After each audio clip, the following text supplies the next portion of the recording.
Nice to meet you. Let's learn to draw a snail together today. Let's begin by drawing a long straight line.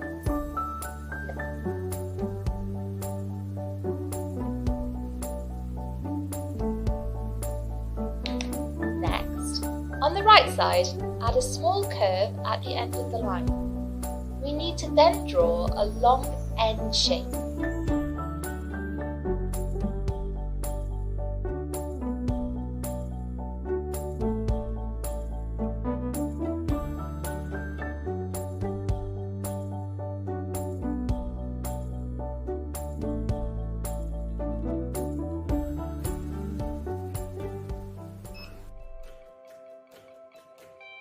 Nice to meet you.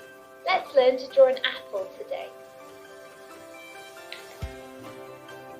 First, let's begin by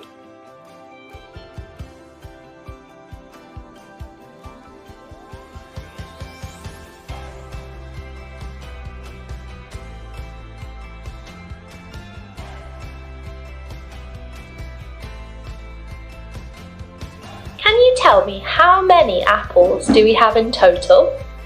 Can you find the right number card? That's right, there are 2 apples now. Great job!